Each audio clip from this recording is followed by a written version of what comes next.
My name is Xavier Ellis. I am 37 years old. I build things for a living, literally. I started swinging a hammer at 19 on the south side of Chicago, and by 32, Ellis Development Group had its first seven-figure contract with the city of Chicago for mixed-use renovation in Pilsen. I say that not to impress you. I say it so you understand what kind of man I am. Patient, methodical. I do not pour concrete until the ground is prepared. On a Tuesday morning in March, I transferred $150,000 into my in-laws' bank account to save their home from foreclosure. 3 weeks later, at 2:17 in the morning, I watched my wife walk out of our front door to meet another man in my driveway. And here is the part that changes everything. By the time she sat down on our living room sofa to confess, I had already been collecting evidence for weeks. I had already filed for divorce, and I had already built something she was never going to see coming. Let me take you back to the beginning, not the dramatic part, the quiet part, because that is always where everything actually starts. I grew up on the South Side. My father laid brick for 31 years, hands like worn leather, back curved like a question mark by the time he was 50. I watched him work and I learned two things: how to build and how to be patient. I picked up my first hammer at 19. By 26, I had my contractor's license. By 32, Ellis Development Group had its first major city contract in Pilsen, the kind of neighborhood where every building has a story older than you are. Our house sits on Fullerton Avenue in Lincoln Park. 3 stories of restored brownstone, original cornices, a yellow front door that my daughter Zuri picked out when she was 4 years old. I have never once thought about changing it. She is 6 now, light brown skin, natural hair in 2 perfect puffs, 2 dimples that appear every time she smiles, which is most of the time. Everything I built, every contract, every early morning, every decision made carefully instead of quickly, I built with her in mind.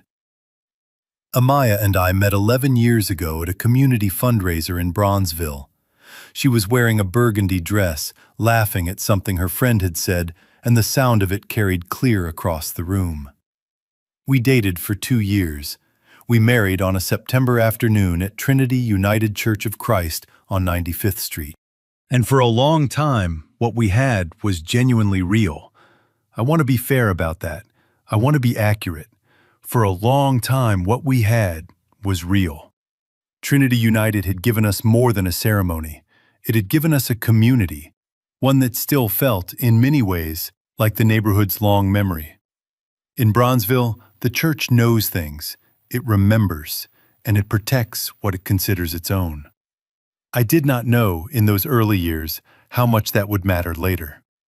Her parents, Ifua and Derek Brooks, live on South King Drive in Bronzeville. Derek worked freight logistics for 28 years before his back gave out. Ifua cleaned offices downtown until her knees said otherwise. Good people. Quiet lives. Not the kind of people who asked for much. Which is why, when Amaya came to me in February with the news that her parents were 60 days from losing their home, I did not hesitate. The number was $150,000. Missed payments, accumulated interest, a home equity loan that had quietly gone sideways over 3 years. I spent 2 evenings with their documents. I ran the numbers 3 times. Then I called my attorney.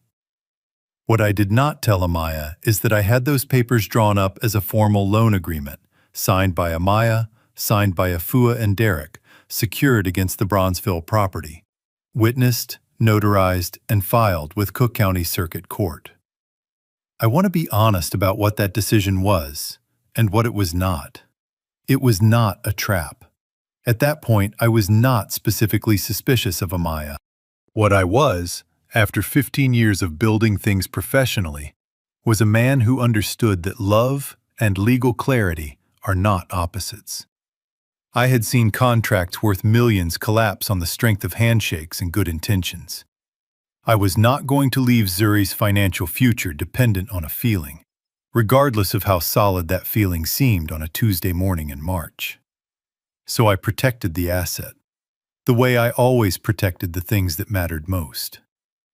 The morning I wired the money, Ifua Brooks held my face in both hands and called me the realest man this family had ever known. Derek gripped my hand with both of his, eyes wet, unable to find the words. That night, my wife pressed her face into my chest in our bedroom on Fullerton and whispered, "I don't know what I would do without you." I held her. I said nothing. For about 3 weeks after that, everything felt like it had been the right call. Then, at 2:17 on a Thursday morning, my phone buzzed with a Ring camera notification. I almost ignored it. The alert log usually meant a raccoon near the bins or a package left on the porch. But something made me open the app. Andre Lang's BMW was parked in my driveway. My wife was walking out of our front door in a jacket pulled over her pajamas. I watched the full clip without moving. When it ended, I set the phone face down on the nightstand and lay in the dark for a long time, looking at the ceiling of the room we had shared for 6 years. In the morning, I saved the footage, time-stamped, backed up to a private cloud account she did not know existed. I did not confront her. Not yet. There were still pieces I needed to collect. And the man who pours concrete before the ground is ready ends up with a foundation that cracks under the first real pressure. Stay with me, because what Amaya said to me 5 weeks later, sitting on our living room sofa with trembling hands, is the moment this story begins to turn. She chose a Wednesday night to tell me. Zuri was asleep upstairs. The brownstone on Fullerton was quiet the way old houses get quiet in April, settling into itself, the wind off Lake Michigan pressing slow and steady against the windows. I was at the kitchen table reviewing permit applications when Amaya came down the hallway and lowered herself onto the sofa across the room. She did not turn on the lamp. She sat in the half-dark with her hands folded in her lap, very still in the way a person is still when they are holding themselves together entirely from the outside in. The coffee I had made an hour earlier was sitting cold on the counter. Somewhere upstairs, the old radiator ticked once and went quiet. I set down my pen. "Xavier," her voice came out rough, like she had been rehearsing it too long and the words had worn down. "I need to tell you something." I waited. "I've been seeing someone," she exhaled it all at once. "For 4 months. It's Andre Lang, from my office." Andre Lang, Vice President of Operations at the River North firm where Amaya had worked for 3 years. 42 years old. The kind of man who treats every room like an audition. She started to cry then. Not the composed, manageable kind. The kind that comes from somewhere below the surface. The kind that sounds like a person discovering the floor has given way beneath them without warning. I did not move toward her. I did not reach for her hand. I sat with what she had just said and let it be the size it actually was, which was considerable, even for a man who had known it was coming. Because here is the thing nobody tells you about preparing for the worst. Knowing does not protect you from feeling it when the words are finally spoken out loud. The Ring camera footage had been data. This was something different. This was the room where we had built our life, and the woman I had married 11 years ago, and the sentence that meant it was over.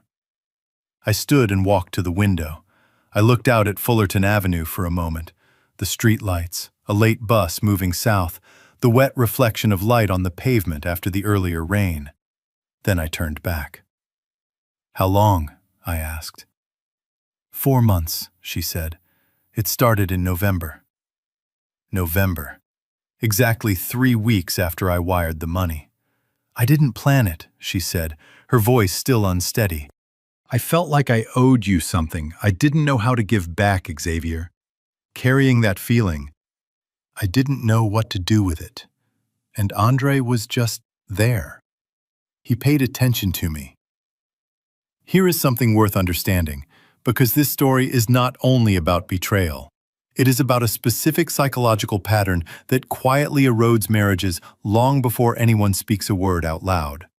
Psychologists call it the dependency to devaluation cycle. It works like this. One partner makes a significant sacrifice, financial, emotional, or both. That act of sacrifice temporarily relieves pressure the other person was carrying.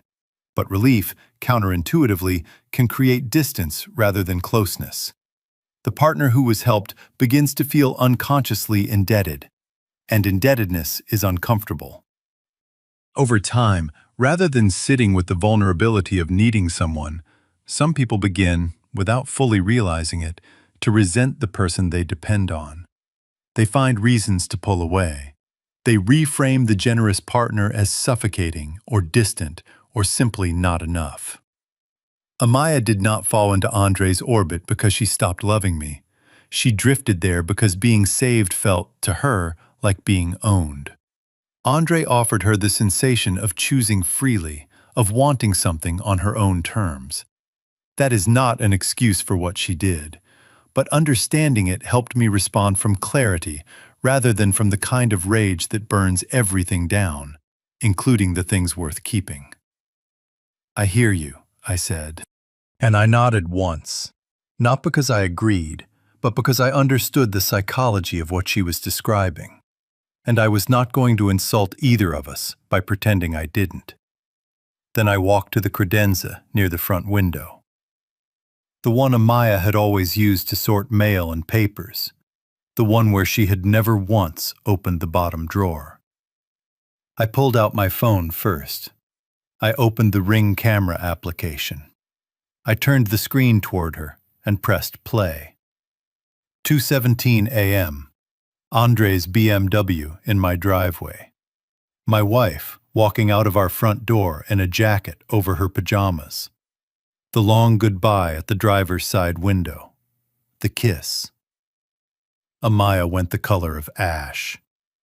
Her mouth opened once and closed without sound. "I came back early from a site visit," I said quietly. "Parked down the block." I needed to confirm what I had already suspected. I put the phone back in my pocket. That was 5 weeks ago.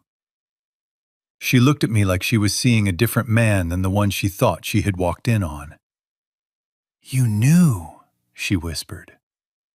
"I knew enough," I said. And I spent the time since then making sure I knew the rest. I reached into the credenza and pulled out a manila folder. I set it on the coffee table between us. "Credit card statements," I said. "An account in your name opened last July. Linked to your work email address, which is why it never appeared in our shared account overview." I opened the folder and turned the top page toward her. $14,500. 6 months of charges. Restaurants in the Gold Coast. 2 nights at the Langham on North Wabash. A weekend in Indianapolis you told me was a work conference. Her hand came up slowly to cover her mouth. "I paid every statement the month it arrived," I said, without saying a word. I wanted to see whether, at any point, you would come to me on your own. "Xavier." "You didn't," I said. Not with anger, with the plain, quiet weight of something true. Not once.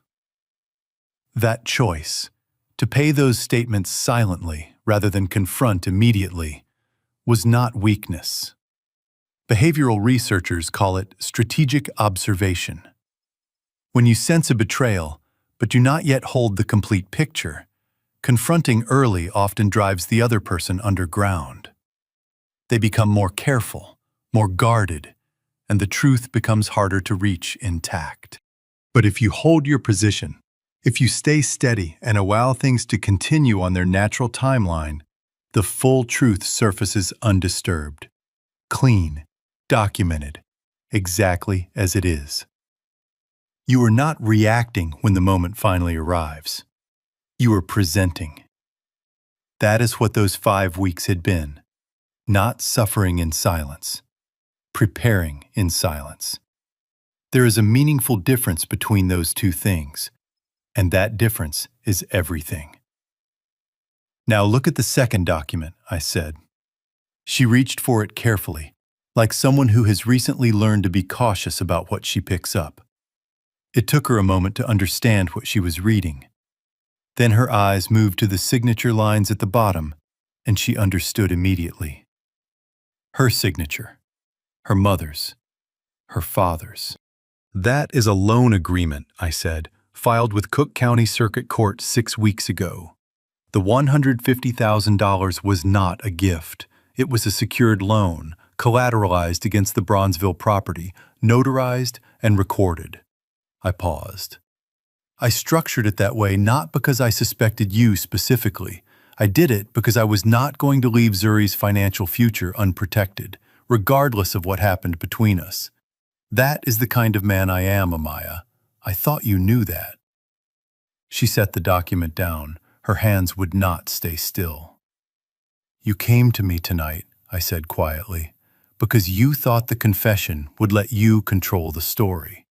You thought I would be hurt, and we would have a painful conversation, and eventually things would settle on your terms. I held her gaze. But the terms were already in place, long before tonight, long before that sofa. She looked at me across the coffee table. Really looked. And I watched the exact moment she understood that the man sitting across from her was not who she thought she had married. Not because I had changed, but because she had never looked carefully enough to see who I actually was. What are you going to do? She asked. Let me show you, I said.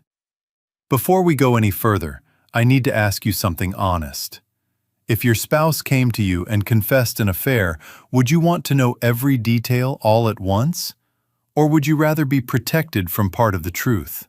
Drop yes or no in the comments. Or tell me, has someone you deeply trusted ever confessed something that permanently changed how you saw them? Because what Xavier pulls out of that folder next is something Amaya never once prepared for. And it is going to make you rethink who was actually in control of this marriage from the very beginning. She tried the family card first. I had expected that. You cannot do this, Amaya's voice climbed, her composure finally cracking at its edges. My parents will lose that house. My mother is 58 years old, Xavier. Where is she supposed to go? I let her finish.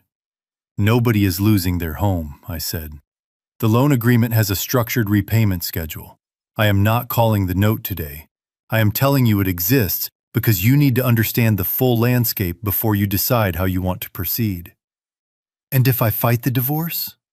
I reached into the folder. There are moments in a hard conversation where the room contracts, where everything slows down just slightly and becomes very precise. This was one of those moments. I placed a single sheet of paper on the table. Amaya picked it up. She read the first 2 lines. Then she read them again.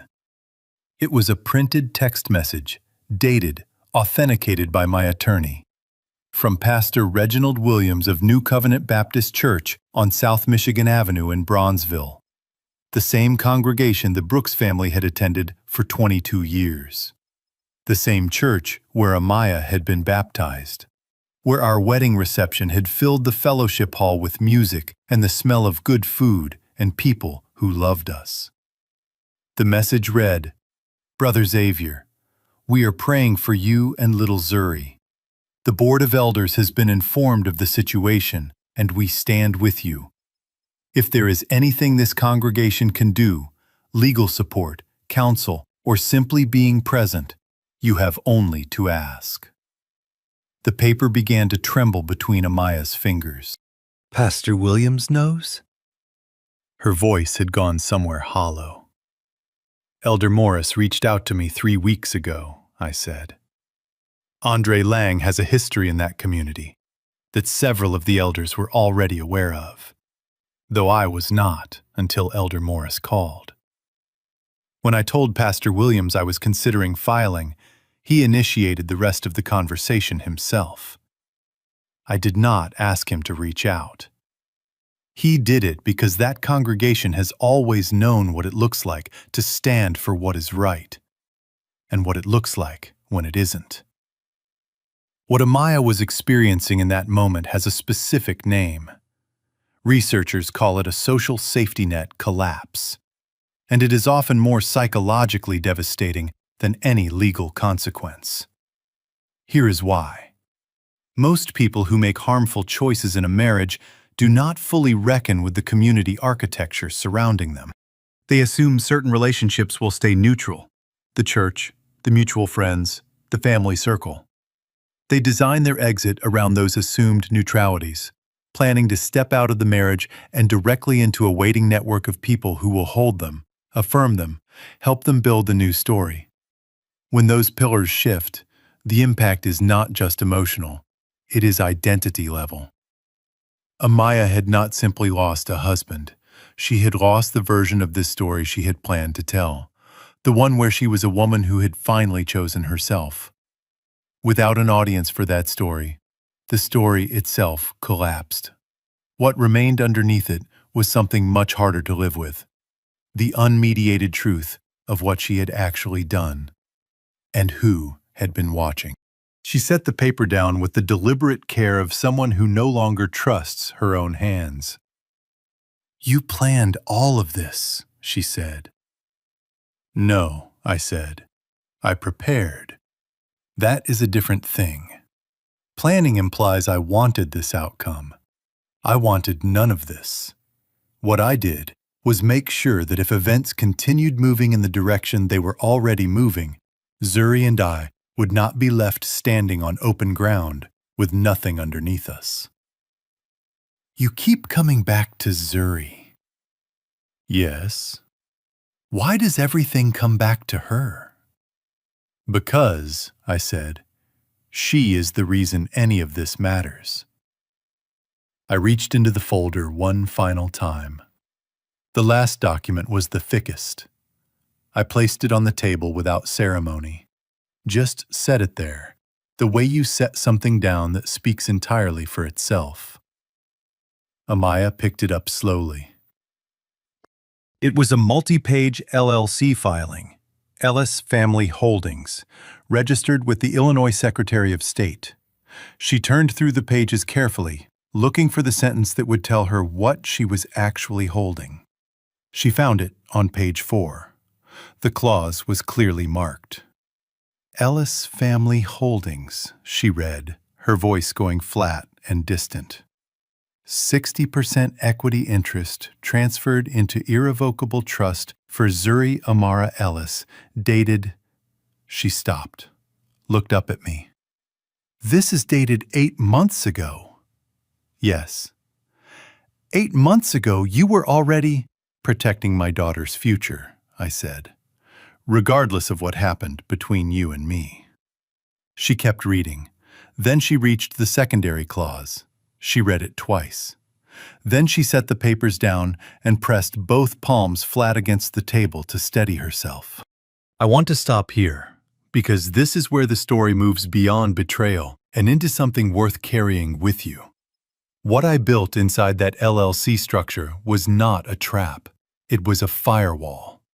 In both law and engineering, a firewall means the same essential thing: a structure that prevents damage from spreading from one area into everything else you have built. There is a concept in estate planning called asset protection architecture, the deliberate legal arrangement of wealth so that no single point of failure can compromise the whole. Most people apply this only to business risk. I applied it to my family. But here is the psychological layer beneath the legal one, and this is the part I want you to hold. When the people you love are protected not by your promises, not by their hope in you, but by a structure that exists independent of anyone's feelings or failures, you can respond to crisis from a place of absolute calm. You do not need to win the argument. You do not need the other person to agree. The work has already been done. The foundation was poured before the storm arrived. That calm was what Amaya kept misreading as coldness. It was not coldness. It was the composure of a man who had already finished the most important work before the hardest conversation began.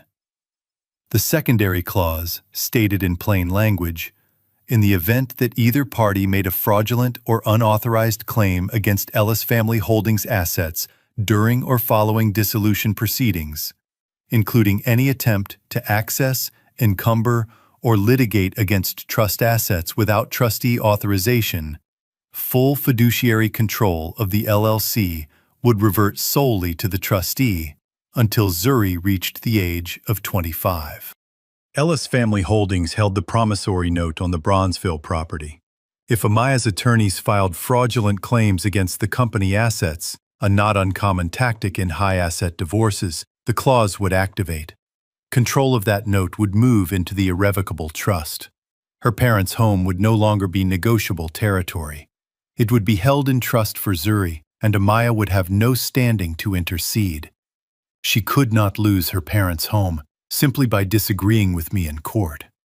She could lose it only by instructing her attorneys to make false claims against what belonged to our daughter. The distinction mattered. I needed her to understand it precisely.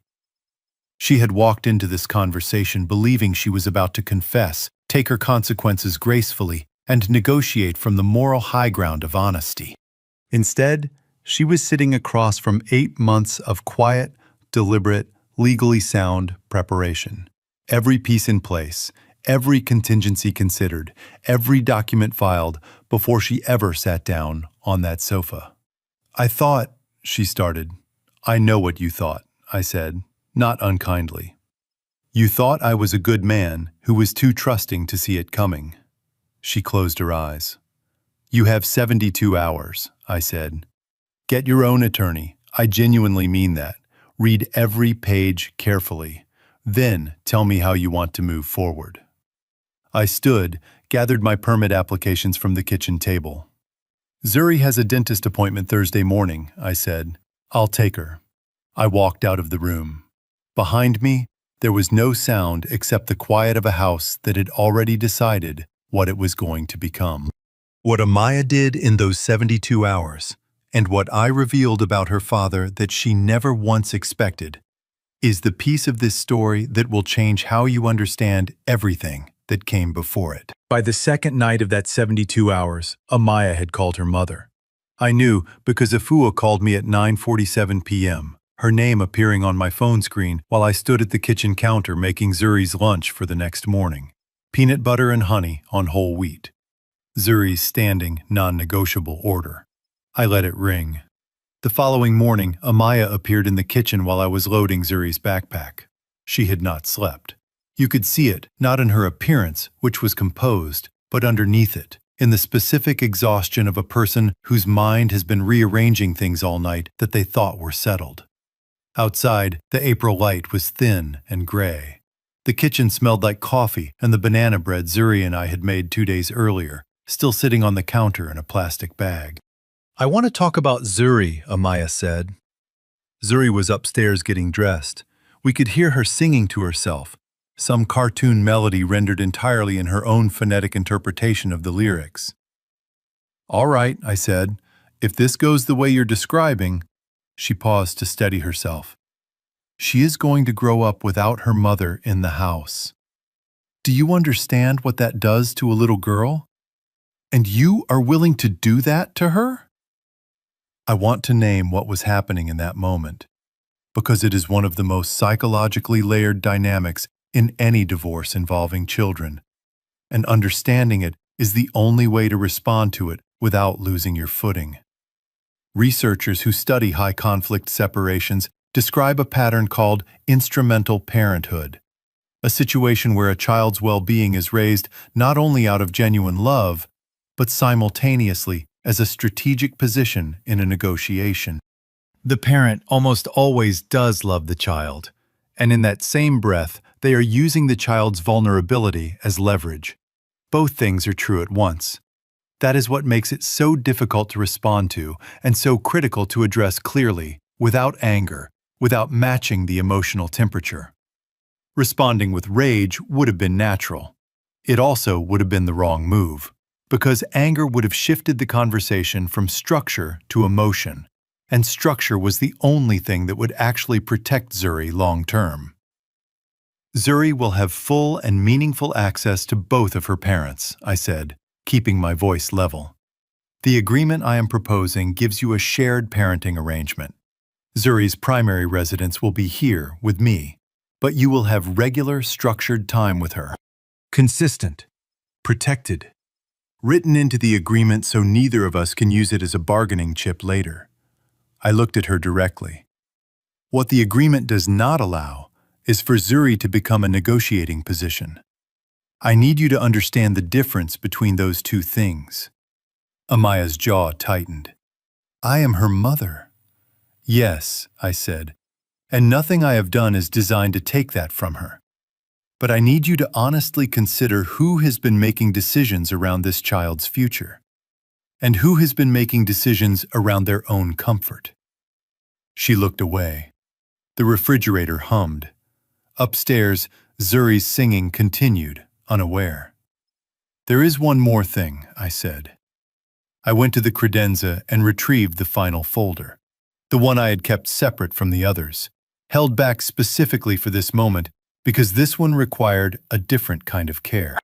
She watched me return to the table with the quiet exhaustion of a woman who has run out of ways to prepare herself for the next piece of information. When I was reviewing your parents' mortgage documents before arranging the loan, I said, I found a discrepancy. The debt your father declared was $150,000. But there was a secondary obligation that was not included in the paperwork he gave you to bring to me. I opened the folder. $45,000. Gambling debts, accumulated over 14 months, owed to two separate creditors. One of them was a private lender in Calumet City who had stopped being patient. Amaya's face went completely still. Your father chose not to include those debts because he was afraid that if I saw the full picture, I would not wire the money. I let that land. He was wrong. I would have helped regardless. But I needed to understand what I was actually dealing with. Xavier. After I found the discrepancy, I contacted the lender in Calumet City privately and purchased that secondary note. Derek signed a transfer acknowledgement 2 months ago. He has been making manageable payments on an arrangement we worked out together. I paused. He asked me not to tell you. He was deeply ashamed. I want to be honest about the choice I made there, because I think it matters to this story's integrity. I kept Derek's confidence not to build a weapon against Amaya. At that stage, I had not yet decided how everything would unfold. I kept it because the man came to me privately, told me the full truth without being forced to, and asked me to let him handle it with whatever dignity he had left. He was honoring the payment arrangement. He was not interfering. I was not going to expose him to his own daughter as a punishment for a weakness he was actively working to correct. There is a difference between concealment that protects yourself and discretion that protects someone else's dignity. I knew exactly which one I was practicing. But I also want to name what Derek's situation actually was, because it speaks to something larger than this family. Psychologists call it a shame-secrecy spiral. It begins with a single poor decision, then concealment, then larger decisions made to sustain the cover. Each one compounds the original damage quietly, invisibly, until the weight of the secret becomes greater than the problem itself. Derek was not a man without character. He was a man who had been drowning in silence for over a year, and who had chosen the pain of hiding over the vulnerability of asking for help. When I bought that note, I was not acquiring leverage. I was accepting a responsibility. What I did with that responsibility was entirely my choice, and I chose patience. Amaya's eyes filled. She held herself back from letting them go. He knew, she said, barely above a whisper. My own father knew you held that debt, and he never told me? He was trying to protect you from carrying shame you didn't need, I said. which, if you think about it carefully, is something the men in your life have been quietly doing for a long time. There was nothing she could say to that. We both knew it was true. I am not holding that debt to punish your father, I said. The arrangement is manageable. Your parents' home is secure, as long as this process moves forward honestly and without bad faith from anyone. I looked at her directly. But if your attorneys file fraudulent claims against Ellis Family Holdings assets, which does happen in high-asset divorces, and which my attorney has already prepared for, the trustee clause activates. Both notes move into the irrevocable trust. Your parents would not lose their home because I chose cruelty. They would lose it because a legal safeguard was triggered by an action I clearly warned you about. Amaya pressed both hands over her face. From upstairs, the singing had stopped. Small feet moved across the hardwood toward the stairs. I stood. I closed the folder and set it on the counter. I was done with folders. You came to me on that sofa 2 nights ago, I said quietly, because somewhere in you it was still the right thing to do. I believe that. I am choosing to believe that. But I need you to understand, the confession did not change the architecture. It only decided the timing. Zuri appeared at the bottom of the stairs, natural hair in 2 neat puffs, backpack half unzipped, face entirely lit by the uncomplicated morning. "Daddy," she said, "I can't find my other shoe." I turned to her, and whatever had been in my face a moment before simply left. "Where did you take it off last night?" "By the TV." "Then that is exactly where it is," I said. "Come on, we'll find it together." I walked toward the living room with my daughter. Behind me, I heard the quiet sound of my wife pulling her chair back from the table and sitting back down. Not because she had nowhere to go, but because she had finally, fully understood. Amaya had less than 24 hours left, and what she said to me at the door of this house before she walked out of it is the moment that closed something in me I did not know was still open. She signed on a Friday afternoon. Not dramatically, not with final words or tearful speeches.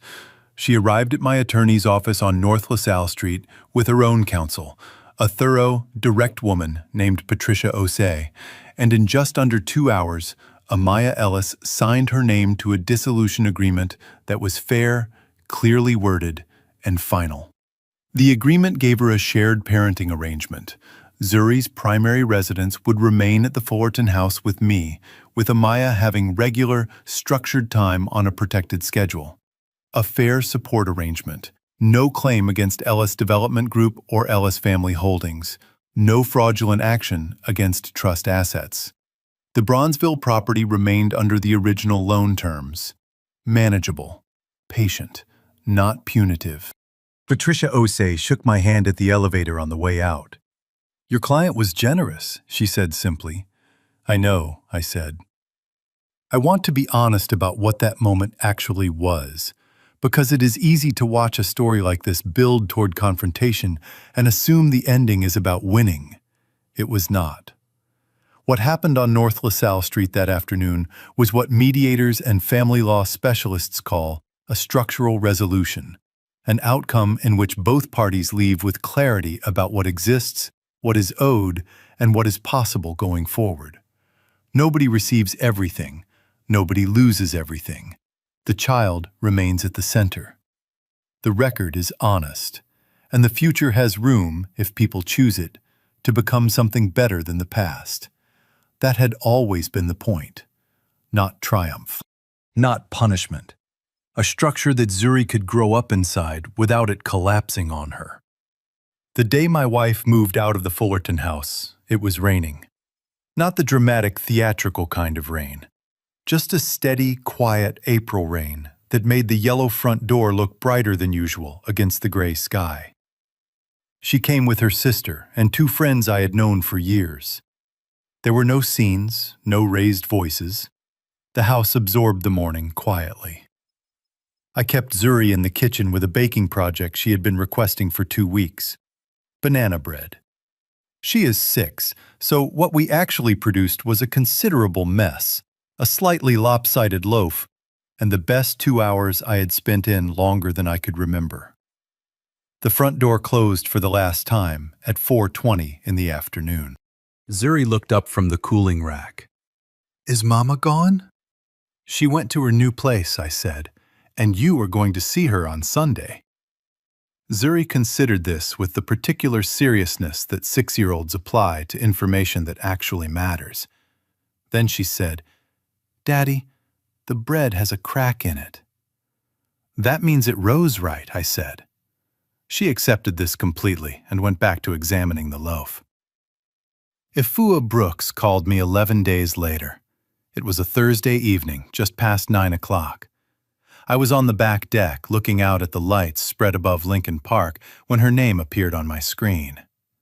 She cried for the first 2 minutes without words, just the sound of an older woman whose dignity had held this call at bay for as long as it could manage. "Xavier." Her voice, when it came, was unsteady. "We didn't know everything. I need you to believe that. We didn't know what Amaya was doing, and we didn't know about about the other matter. We found out after, and I am so ashamed."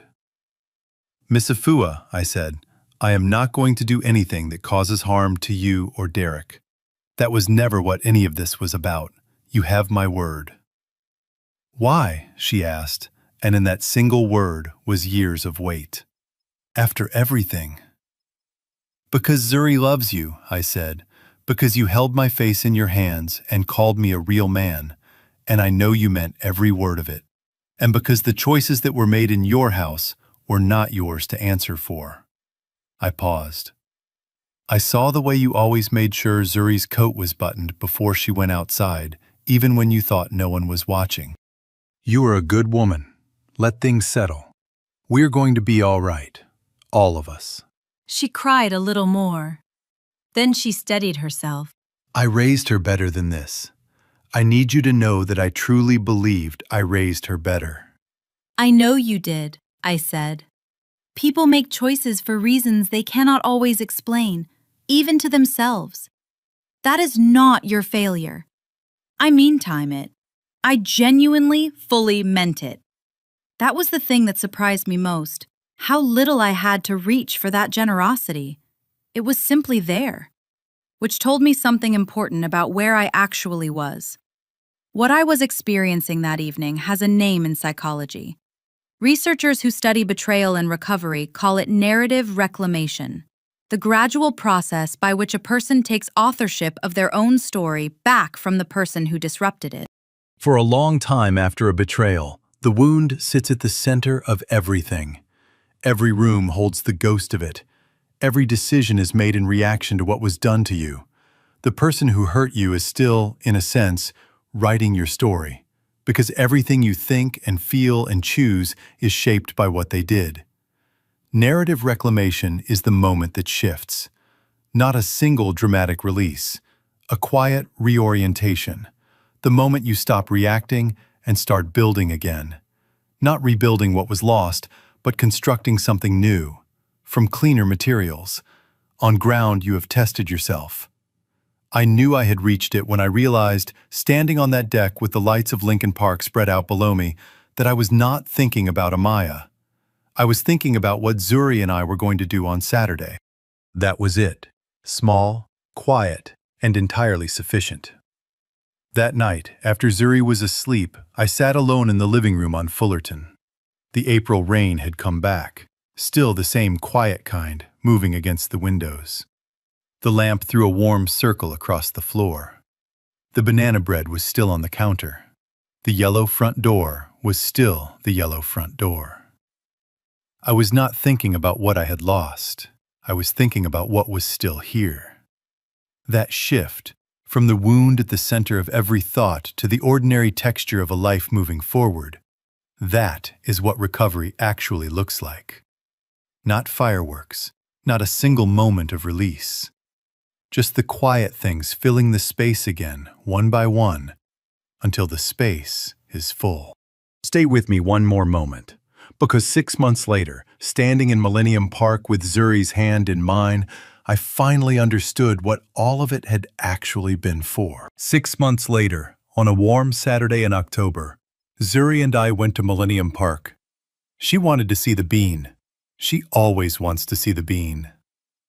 We have lived in this city her entire life, and she still treats Cloudgate like a miracle, running toward it across the plaza, pressing her small face flat against the cool silver surface, dissolving into laughter at the way it bends and multiplies her reflection in every direction at once. I sat on the low plaza wall and watched her.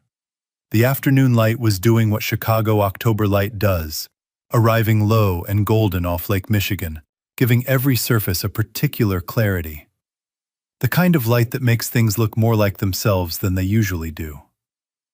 A man played saxophone near the Pritzker Pavilion, something slow and without hurry. The city moved around us, easy and indifferent and magnificent. The way great cities are when you stop needing them to be anything other than what they are. I was not carrying much that afternoon. That was the thing I noticed first, the absence of weight. Not happiness exactly, something steadier than happiness. The feeling of standing on ground you prepared yourself, knowing everything underneath you, having tested every corner of it before you committed to building on it. I want to name what that feeling is, because I think it is the most important thing this entire story has actually been about. Psychologists who study men who have come through marital betrayal describe two very different long-term trajectories. The first is what researchers call ambient bitterness, a persistent, low-level anger that never fully resolves. It colors every new relationship, every new trust, every moment of potential joy. The men in this pattern survive the betrayal, but they never fully leave it. It becomes part of their identity without their permission, a permanent background noise they eventually stop noticing, but never stop carrying. The second trajectory is called post-traumatic growth, and I want to be careful here because that term can sound clinical and distant when what it actually describes is very human. It simply means this. Some people come out of the hardest experience of their lives and find themselves more fully themselves on the other side of it, more deliberate, more present, more clear about what they are building and why. Not because the pain was small, but because they made a series of active choices on the hard mornings when the bitter option was available and would have been completely understandable, to keep moving toward something rather than staying inside the wound. I knew which trajectory I was choosing, not because I am exceptional, because my daughter was watching every move I made, and the example I set in the aftermath of a broken marriage would become the template she carried into her own understanding of what love, strength, and self-respect actually look like. That was not something I was willing to get wrong. Zuri sprinted back toward me, cheeks flushed, completely satisfied with herself and the afternoon, and being 6 years old in the middle of all of it. "Daddy, my face was huge and then tiny and then upside down." "That is how it works," I said. "Why?" "Curved surface, light bends." She gave me the look she reserves for answers that are technically correct, but somehow feel like they are missing the point. Then she turned and sprinted back toward the bean to verify this independently. Because Zuri has never once taken my word for something she can test herself. I smiled, the real kind, the kind that has no audience and needs none. I do not hate my wife. I want to be precise about that because I think the precision matters here, for me, for Zuri, and for anyone listening who has been through something like this and is still deciding what to carry forward. Hatred would mean I was still inside it, still tangled. Still giving Amaya the energy that belongs to my daughter, to this work, to this life being rebuilt on Fullerton Avenue with a yellow front door and a kid who questions everything and a lopsided banana bread that rose exactly right. What I have is not hatred. It is clarity. And clarity, I have come to believe, is what love eventually becomes when the relationship it lived inside can no longer hold it. Not coldness, not indifference, just the honest, unsentimental recognition of what was real, what was not, and what each of us chose when it actually counted. She made her choices. They were costly. And I genuinely believe, that some part of her did not intend the full weight of what she set in motion. People rarely intend the full consequences of the small compromises they make along the way. They intend the immediate relief. The consequences arrive later, without warning, always larger and quieter and more permanent than expected. I made different choices, under the same pressure, in the same house, with the same uncertainty pressing in from every direction. Those choices are the reason Zuri and I are sitting in Millennium Park on a golden October afternoon, watching light bend off a silver surface, talking about how things work. Zuri came back a final time and climbed up beside me on the plaza wall without asking, just settled in against my arm, the way children do when they simply know where they belong. "Daddy?" "Yeah, baby." "Are you happy?" 6 years old, no preamble, no strategy, just the question, asked completely clean. I looked out at the park, the light on the water, the saxophone drifting over from the pavilion, the city turning slowly toward evening around us. "Yeah," I said. "Right now, sitting here with you, I really am." She nodded once, satisfied, as if this confirmed something she had suspected for a while. Then she hopped down from the wall, grabbed my hand without asking, and pulled me toward the bean one more time.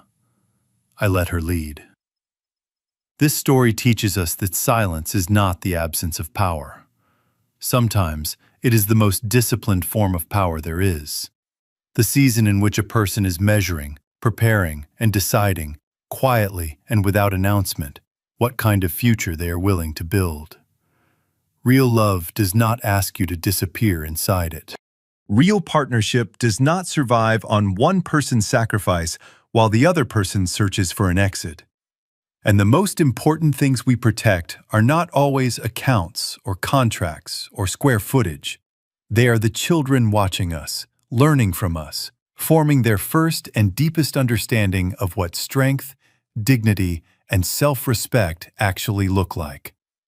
If you are the steady one who has been overlooked, the faithful one, the one who kept showing up long after the other person had already left in every way that mattered, this story is for you. Hold your ground. Do the work quietly. Let the truth move at its own pace, because it always finds its way to the surface, every single time. Thank you for being here today. If this story reached something in you, share it with someone who needs to hear it. Human writers poured their soul into these scripts to expose injustice and celebrate humanity. AI served as a technical supporter, refining expressions so the valuable messages of equality, humility, and hope could reach and inspire millions. Production team: story and screenplay by Quinn Fung. Character development and visual conceptualization by Chris Nguyen. Video scripting and scene adaptation by David Nguyen. A passionate team dedicated to bringing this story to life.